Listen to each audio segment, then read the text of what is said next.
named Hidayah could hit any time and is predicted to cause torrential rain, strong winds, and powerful and dangerous waves, which could potentially disrupt marine activities in the Indian Ocean and settlement along the Kenyan coast.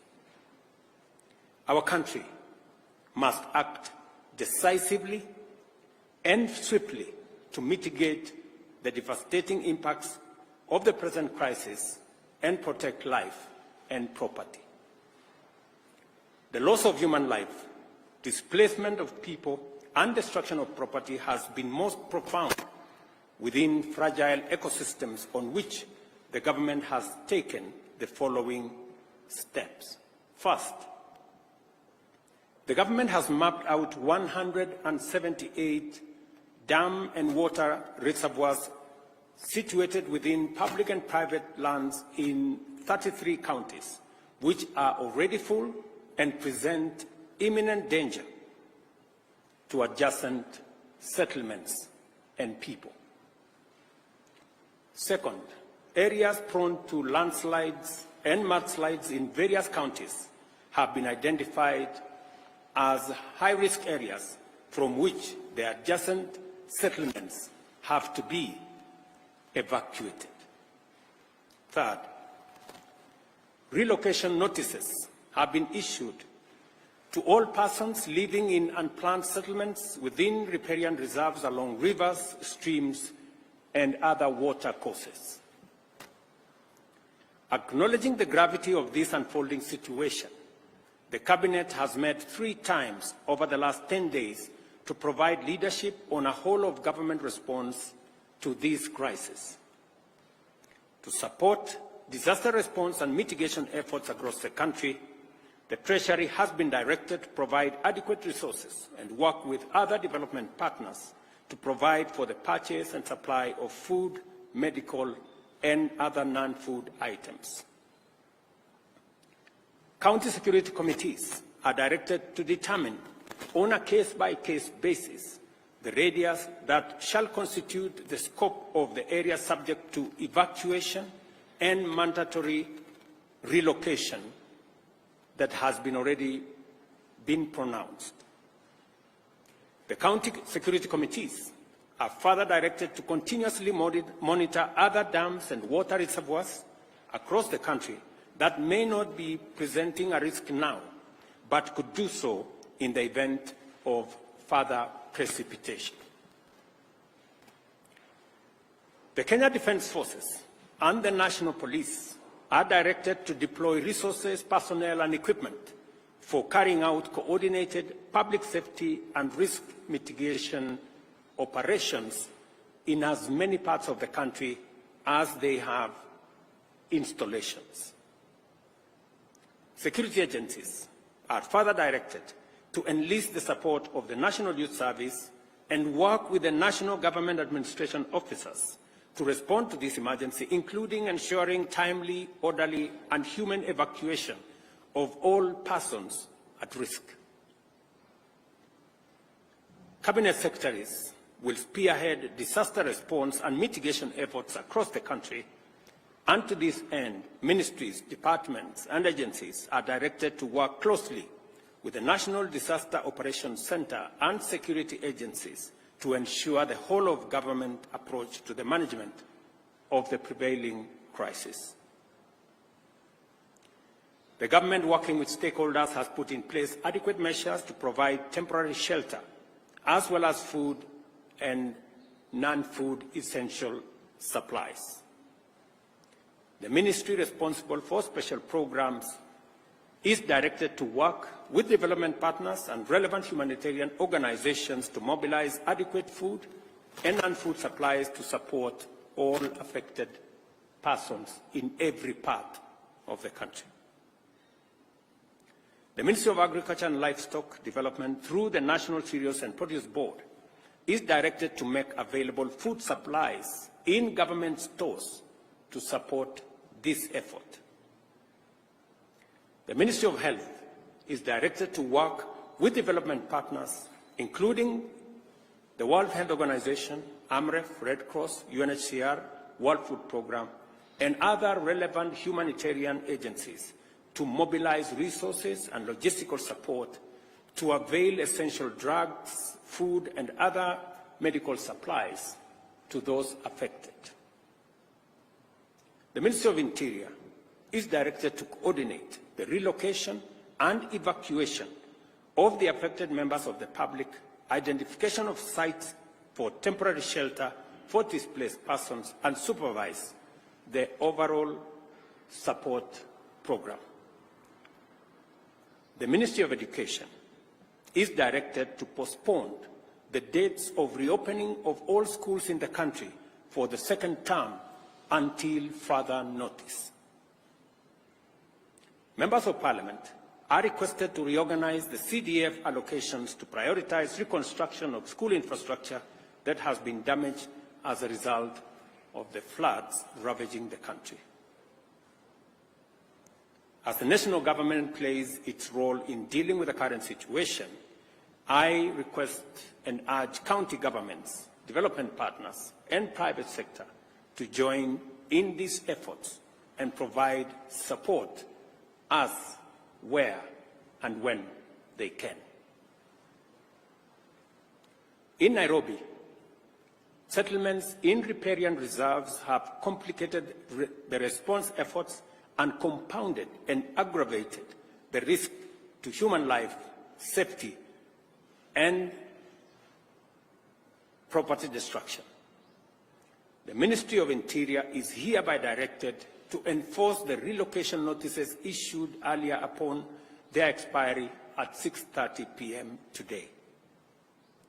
We appreciate and thank members of the public who are already cooperating with government on the evacuation and relocation effort that is underway. I want to mention specifically citizens in different parts.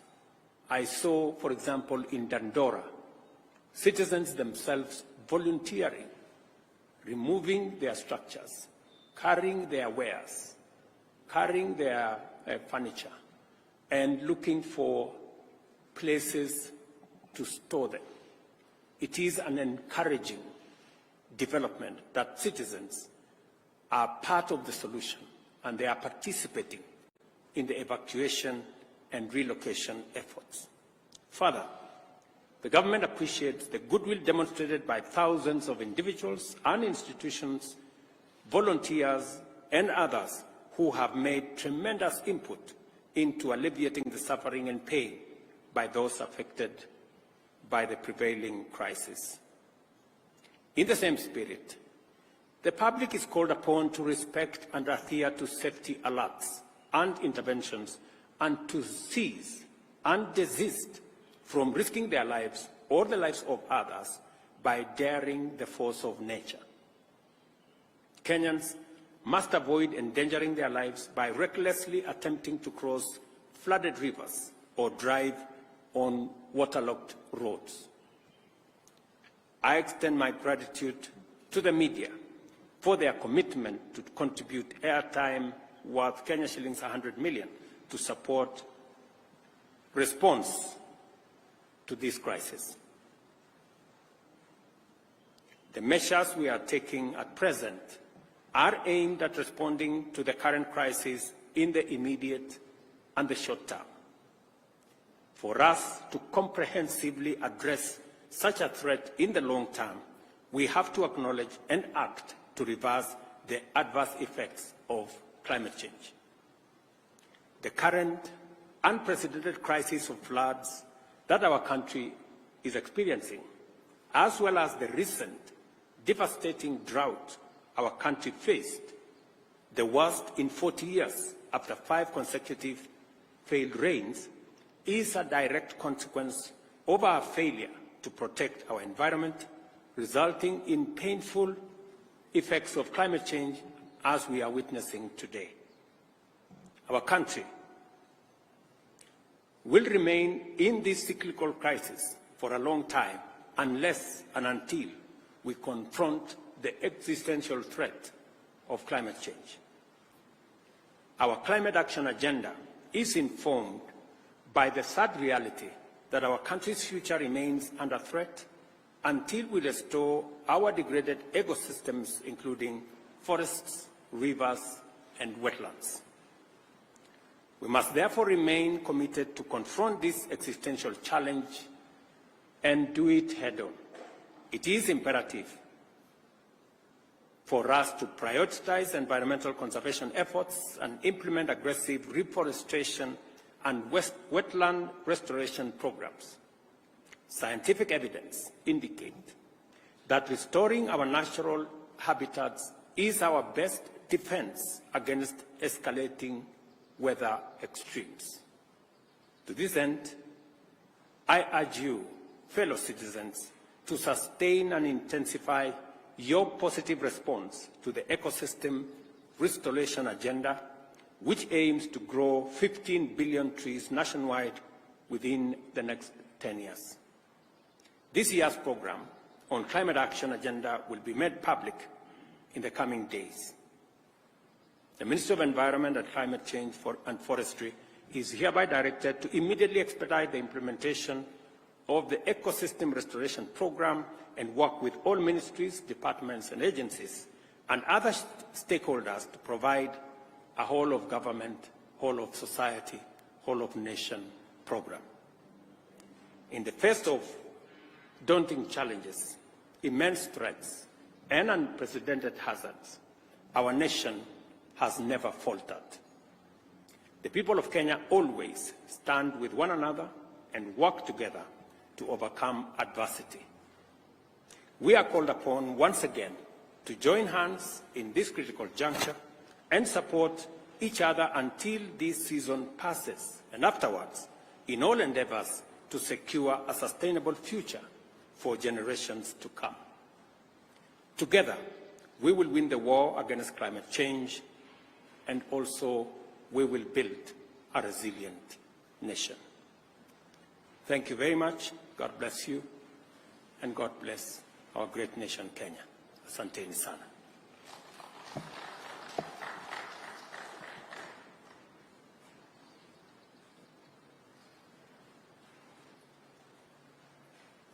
Thank you very much.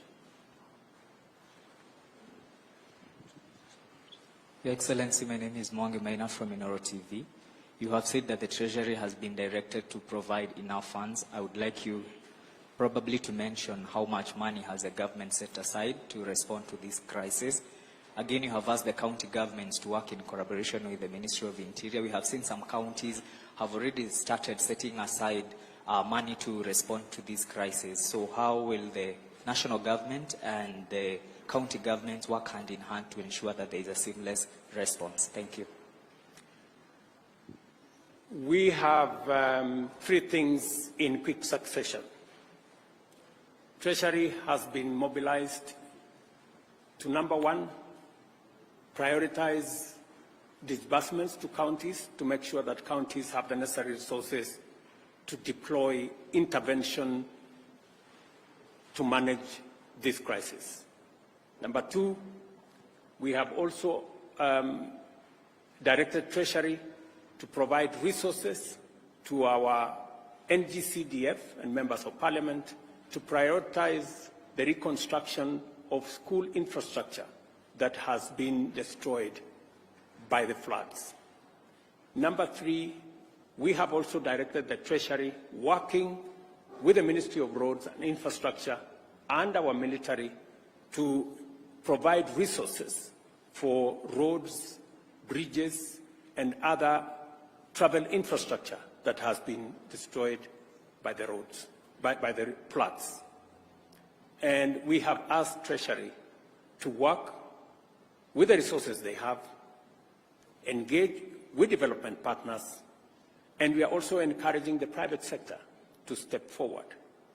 In fact, private sector persons, individuals, and organizations who wish to contribute to this national effort, the Office of the Deputy President will coordinate that effort, and additional information on how citizens, private sector individuals, private sector institutions can participate in this exercise will be issued by the Office of the Deputy President.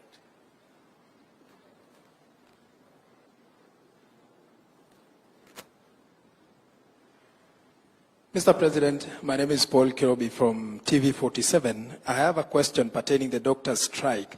How will the government ensure that Kenyans continue to get healthcare services?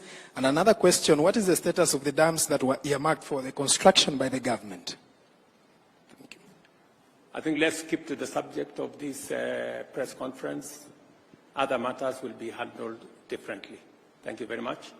Your Excellency, my name is Safina Cheng from Citizen TV. I have a question.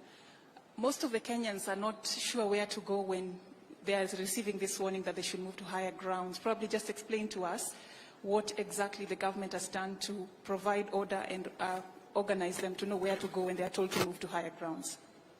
Members of the provincial administration, members of the national government administration officers, our security agencies are already working with communities, with county government officials, on identifying the areas that citizens can be relocated to. There is a whole of government process underway in different parts, especially in the fragile areas that we believe are dangerous and we need to evacuate citizens. So there is already a comprehensive plan run by the Ministry of Interior, working with county governments, working with communities on the ground, and that is why I was saying some community members have demonstrated tremendous patriotism and cooperation by being available to be evacuated, participating in the relocation exercise, and it is commendable that citizens themselves are taking charge of this process, working with members of the national government, the county government, and our security agencies. Naitwa Sarafina Robi kutoka KBC. Swali langu ni kuhusiana na ufunguzi wa shule. Itakuwaje kwa zile shule ambazo wanafunzi walikuwa washarejea shuleni, na vile vile kwenye Wizara ya Elimu tunatarajia kuweza kuona kusoma kupitia mfumo wa kidijitali? Wizara ya Elimu tayari kuna maagizo na maelezo ya vile mambo ya shule itaendelea kutoka hapa. Tumesema mashule yale yalikuwa yanatarajiwa kufunguliwa Jumatatu, sasa hayatafunguliwa mpaka pale mwongozo mpya utakapotolewa, na wizara inaelewa vile itashirikiana na walimu na viongozi wa mashule kuendeleza sekta hiyo ya elimu kama janga hili litaendelea baada ya wiki ijayo. Serikali itatoa mwongozo zaidi baada ya wiki ijayo. Thank you very much. God bless you. See you next time.